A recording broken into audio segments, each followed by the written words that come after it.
Ahojte priaznivci technológií bez zraku. Rozhodla som sa po poslednom let's play upgradenúť svoj mikrofón, pretože ten, ktorý mám pri stolovom počítači, kvalitatívne vôbec nezodpovedá.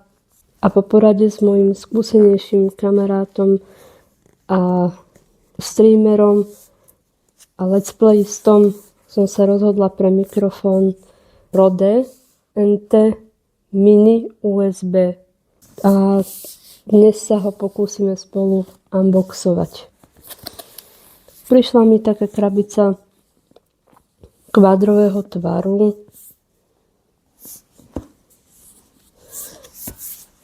A snažím sa nájsť otváranie. A vyzerá to tak, že to bez poškodenia nepôjde.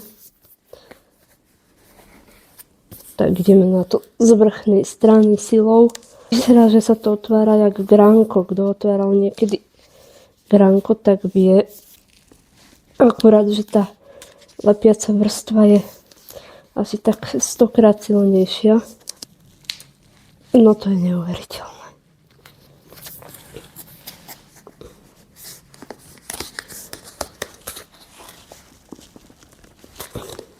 Zaujímavý spôsob. Inak teraz nahrávam cez... No dobre, tak už som to roztrhla, takže už to nebudem brať na to ohľad.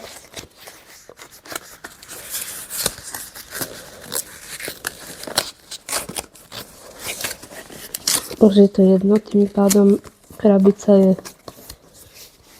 zlikvidovaná.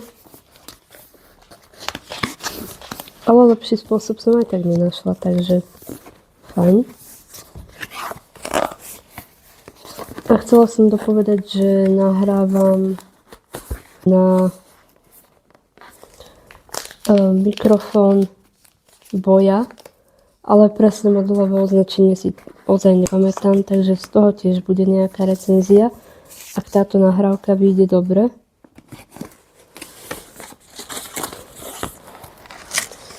Takže matrioška, áno. V krabici je ďalšia krabica. Tak ja tu vrchnú odtrhám.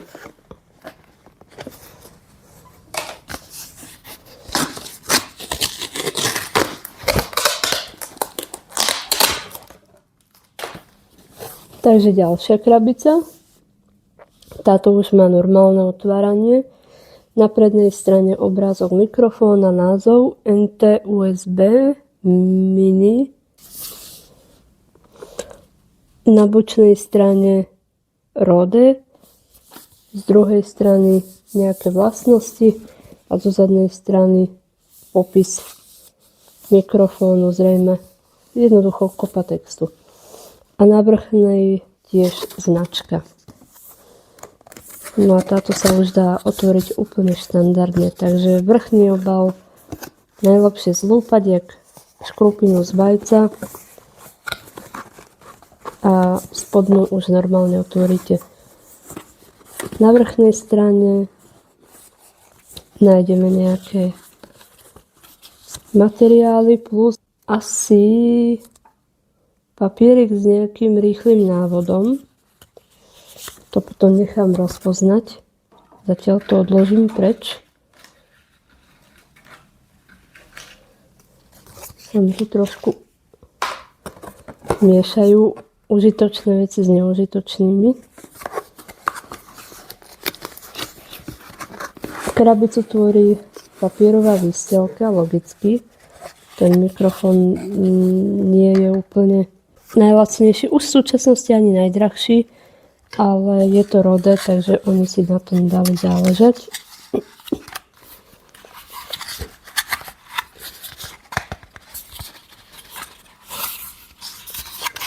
Pre istotu skúmam tú papierovú výstielku, či tam náhodou nie je nejaké príslušenstvo. Zdá sa, že nie. Že je to úplne prázdne. Tak znovu beriem krabicu do ruky. V bočných výstielkách už príslušenstvo je. Ale najprv vytiahnem mikrofón. Ten je poriadne ťažký.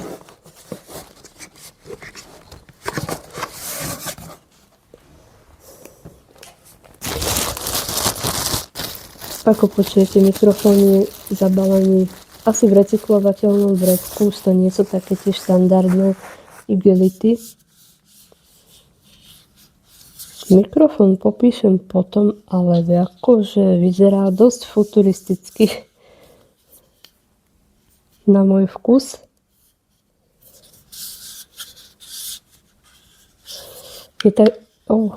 Je to taký kváder. Na jednej strane USB-C je umiestnený v takom nejakom držiaku. Na jednej strane tlačítko, asi kontrolky a boky sú úplne prázdne. Len ja by som ho chcela dať na rameno a zatiaľ nevidím spôsob, ako to urobiť. No nad tým potom pošpekulujem. To teraz nebudeme riešiť. A pri USB-C je aj jack 3,5. Fajn. To je ďalšia súčasť.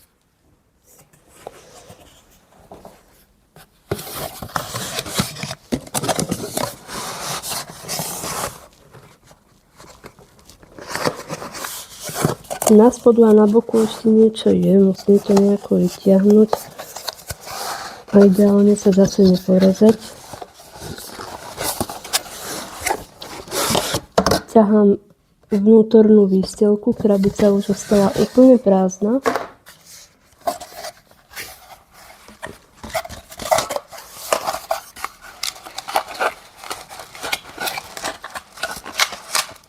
V jednej časti je len vrecko proti vlhkosti, to môžeme, aj nie, že môžeme, ale musím vyhodiť, pretože moli. A v druhom bude asi kábel, asi určite. Ale teda ako Rode si dalo záležať, aby tie hrany boli dobre ostré.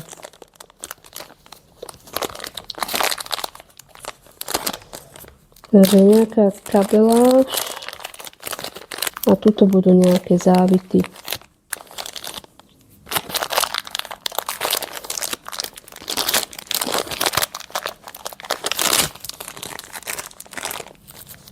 Kábel USB-C na USB-A, chvála Bohu, v tomto prípade. Inak by mi to bolo jedno, len v stolnom počítači nemám ani jedno USB-C. Nie, že by ma to veľmi trápilo, ale je to tak. A ešte na spodu držiak. Taký nejaký kruhový. Pardon za zvuk. Podľa popisu by mal byť magnetický.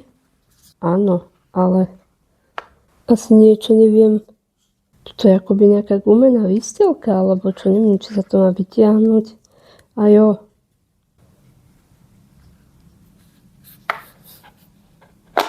Áno.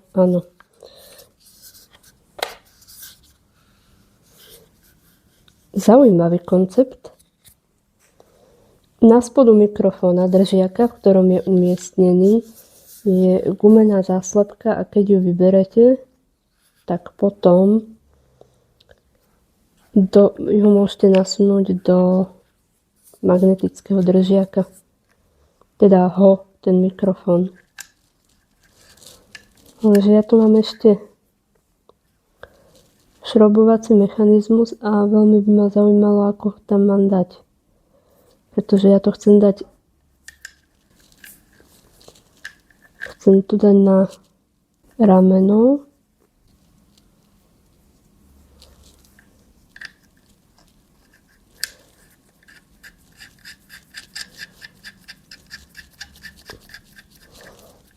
Výborne. Ešte aby sadlo.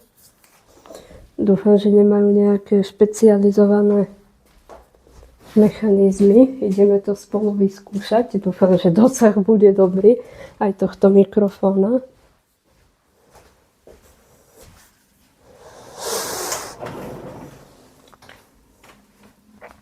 Takže sundám dole ten pôvodný.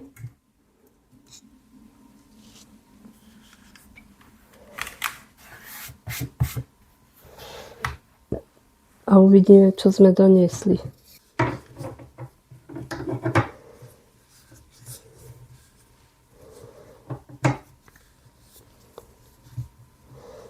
No ak teraz zistím, že tam nesedí ten závit, môže ma poraziť? Nie, podľa mňa sedí, len to tam neviem šrobovať. Ale okej. Dávam to tam krivo.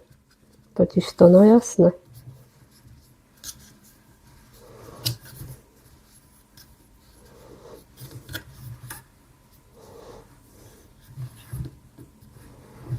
A je to tam.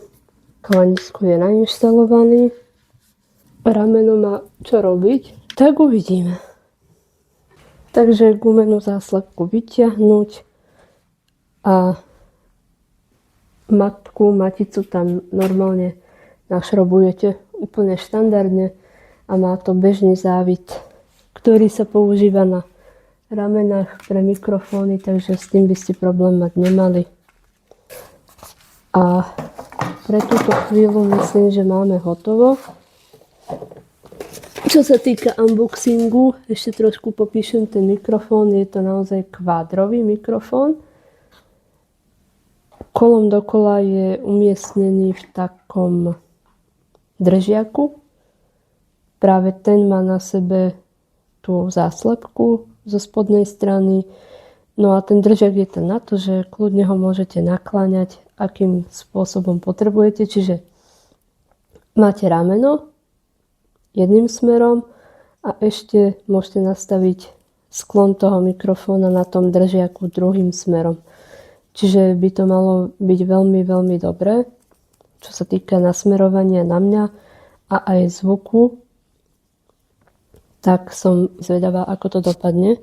Čo sa týka prvkov ovládacích alebo konektorových, tak sú dobre umiestnené, dobre hmatateľné. Tlačidlo má dobrú haptickú spätnú väzbu, je normálne mechanické, nie je žiadne senzorové. Takže myslím si, že aj pre nevidiaceho používateľa bude bezproblémová práca s mikrofónom. K mikrofónu je aj nejaký software, to ešte asi budem musieť otestovať, či to je vôbec prístupné a hlavne, či je vôbec potrebný. Takže snad sa vidíme v najbližšom let's play s oveľa lepším zvukom, pretože v tom poslednom to bola katastrofa. Zatiaľ sa majte.